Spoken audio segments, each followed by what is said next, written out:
ভাবো তো, একদিন ঘুম থেকে উঠে যদি দেখো তোমার সামনে এমন জোড়া অদ্ভুত জুতা এসে হাজির হয়েছে, আর সেই জুতার কারণে তোমার পুরো জীবন একদম পাল্টে গিয়ে তুমি রাতারাতি জিরো থেকে হিরো হয়ে যাচ্ছ, তাহলে ব্যাপারটা কেমন হবে? হ্যাঁ বন্ধুরা, আজ আমি হাজির হয়েছি ঠিক এমনই এক দারুণ গল্প নিয়ে, লাইক মাইক মুভির এক্সপ্লানেশন।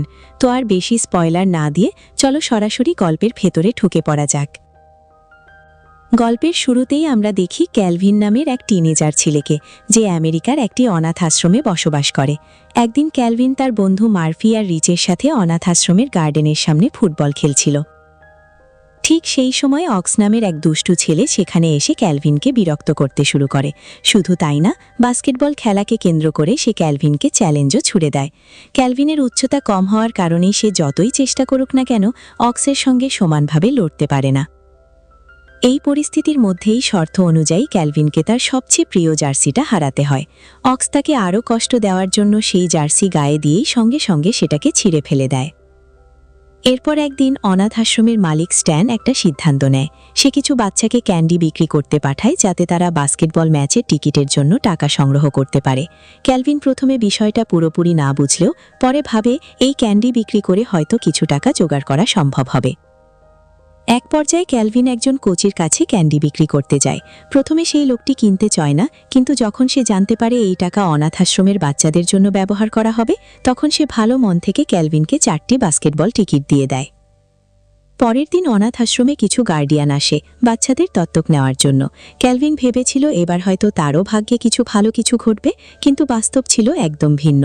সবাই শুধু ছোট বাচ্চাদেরই বেছে নিচ্ছিল, ক্যালভিনকে কেউই নিতে চাইছিল না। এই কষ্টে ভেঙে পড়ে সে সেখান থেকে একা চলে যায়।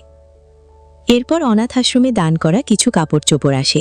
সেখান থেকে ক্যালভিন অন্য সব জিনিস বাদ দিয়ে একটি সাদা রঙের জুতা বেছে নেয়। পাশে থাকা এক নান তাকে বলে এই জুতাগুলো সম্ভবত কোনো বিখ্যাত বাস্কেটবল খেলোয়াড়ের ছিল। ক্যালভিন যখন জুতার ভেতরে ভালোভাবে তাকায়, তখন সে কিছু লেখা দেখতে পায়।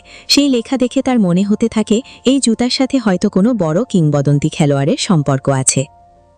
এই দৃশ্য দেখে অক্সের মধ্যে তীব্র হিংসা তৈরি হয়। সে কোনোভাবেই ক্যালভিনের এই জুতা পাওয়া মেনে নিতে পারে না, তাই সে জোর করে ক্যালভিনের কাছ থেকে জুতাগুলো ছিনিয়ে নেয় এবং পরে সেগুলো বেঁধে তার আশেপাশে ঝুলিয়ে রাখে, যাতে ক্যালভিন আর এগুলো ফিরে না পায়।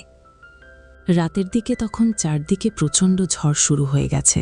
ভারী বৃষ্টি আর বজ্রপাত পুরো পরিবেশটাকে আরও ভয়ঙ্কর করে তুলছে। ক্যালভিন তখনও সেই রহস্যময় জুতাগুলোর কথাই বারবার ভাবছিল। হঠাৎ করেই সে রেনকোট পরে তার বন্ধুদের নিয়ে বাইরে বের হয় জুতাগুলো ফেরত আনার জন্য। তারা সেই জায়গায় পৌঁছে দেখে জুতাগুলো এখনও গাছে ঝুলে আছে।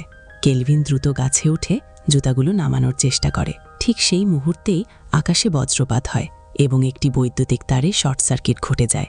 মুহূর্তের মধ্যে জুতাগুলো সহ ক্যালভিন নিচে পড়ে যায়। ভাগ্যক্রমে তার বড় কোনো ক্ষতি হয় না, কিন্তু সে একটা অদ্ভুত জিনিস লক্ষ্য করে। তার জুতাগুলো হালকা আলোতে চকচক করছে, যেন এর ভিতরে কোনো অজানা শক্তি প্রবেশ করেছে। এরপর ক্যালভিন সেই 4টি বাস্কেটবল টিকিট নিয়ে ম্যাচ দেখতে স্টেডিয়ামে যায়, কিন্তু সেখানে গিয়ে অক্স তাকে দেখে ফেলে এবং স্ট্যানকে বলে ক্যালভিনকে সঙ্গে নিয়ে আসতে। ম্যাচ চলাকালীন সময়ে হঠাৎ করে কোচ ঘোষণা দেয় দর্শকদের মধ্যে থেকে একজনকে বাস্কেটবল খেলোয়াড়দের সাথে খেলার সুযোগ দেওয়া হবে। অবিশ্বাস্যভাবে সেই সুযোগটা ক্যালভিনের ভাগ্যে আসে। শুরুতে সবাই তাকে ছোট ছেলে ভেবে হালকাভাবে নেয়, এমনকি ইচ্ছে করেই তাকে কিছুটা জিততেও দেয়। কিন্তু কিছুক্ষণ পরেই ক্যালভিন যেন সম্পূর্ণ বদলে যায়। সে একের পর এক অসাধারণ মুভ করে পয়েন্ট স্কোর করতে শুরু করে। তার লাফ, গতি আর শট দেখে পুরো স্টেডিয়াম অবাক হয়ে যায়। মনে হচ্ছিল যেন জুতাগুলোর ভেতর সত্যিই কোনো রহস্যময় ক্ষমতা কাজ করছে। এই পারফরমেন্সের পর কোচ সরাসরি অনাথাশ্রমের মালিক স্ট্যানের কাছে গিয়ে ক্যালভিনকে তাদের টিমে নেওয়ার জন্য অনুরোধ করে। প্রথমে স্ট্যান রাজি হতে চায় না, কিন্তু পরে আর্থিক লাভের কথা ভেবে সে রাজি হয়ে যায়। এর ফলে অনাথাশ্রমের সবাই খুব খুশি হয়, কারণ এটা তাদের জন্য বড় সুযোগ হয়ে আসে। কিন্তু অক্স একদমই খুশি হয় না, বরং সে ক্যালভিনের প্রতি আরও হিংসা করতে শুরু করে। একদিন ক্যালভিন তার বন্ধুদের বলে সে নিশ্চিত যে এই জুতাগুলোর মধ্যে কোনো না কোনো জাদু আছে।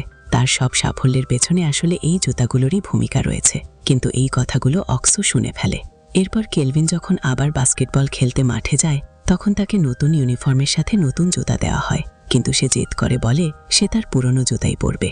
শুরুতে কেউ রাজি না হলেও ক্যালভিনের জোড়াজুড়িতে শেষ পর্যন্ত তাকে তার পুরনো জুতাই পরে খেলতে দেওয়া হয়। এরপর থেকে তার জনপ্রিয়তা আরও দ্রুত বাড়তে থাকে।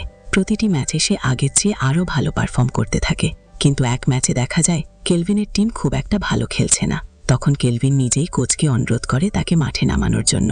মাঠে নেমে সে তার পুরনো জুতা পরে অসাধারণ খেলা খেলতে শুরু করে এবং একেই তার টিমকে জেতায়। এই জয়ের পরপরই তার সাথে একটি প্রফেশনাল কন্ট্রাক্ট সাইন করা হয়। এখন থেকে সে অফিসিয়ালি সেই টিমের হয়ে খেলবে। ফ্লাইটে করে যাওয়ার সময় কোচ তাকে বলে সে সব সময় তার পাশে থাকবে এবং তার পারফরমেন্সের খোঁজ রাখবে।